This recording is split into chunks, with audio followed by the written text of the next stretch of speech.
পাহাড়। তো বন্ধুরা দেখো, এখানে দেখা যাচ্ছে এই যে মাংস, গরুর মাংস রান্না করা হবে।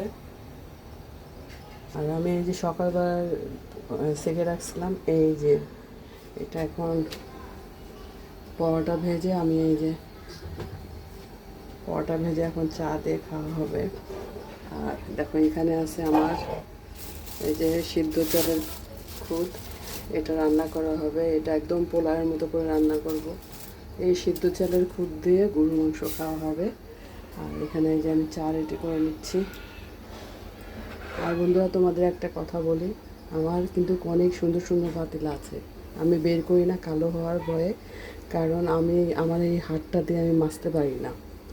আমার মা আমাকে বাসন মাজা শেখায় নাই, আর আমি বাসন মাজতে পারি না। আমার সব পাতিলা, আমার অনেক পাতিলা আছে, পাতিলা কালো হওয়ার ভয়ে আমি পাতিলা বের করি না।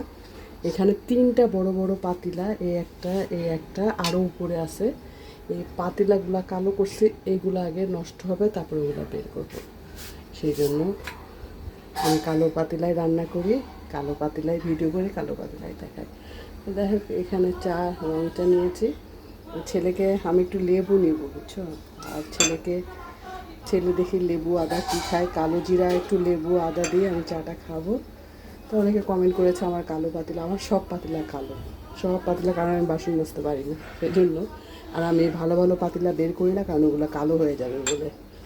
তো এটাই ছিল। আর যে আমি পরোটা দিয়ে চা খাবো, ছেলেও খাবে। শুভ সুন্দর সবাইকে।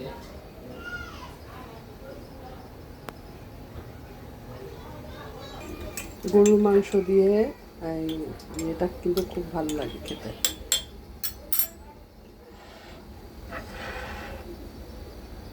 দেখো এখানে কিছু বট আছে, এই বটগুলো আমি ডিপ থেকে বের করলাম। নর্মাল হলে এগুলো ছাল উঠিয়ে ফেলবো, এই কালো পর্দাটা না উঠিয়ে ফেলবো, উঠিয়ে টুকরা করে কেটে হলুদ লবণ দিয়ে সিদ্ধ করে আবার ডিপে রেখে দেবো। দেখ এই যে হাতটা কী হয়ে গেছে আমার এখানে। এই যে গলির কুকুরটা এই একটা, আর ওই যে ওর বউটা ওই যে ওইখানে, ওই আতা কাছে নিচের বউটা।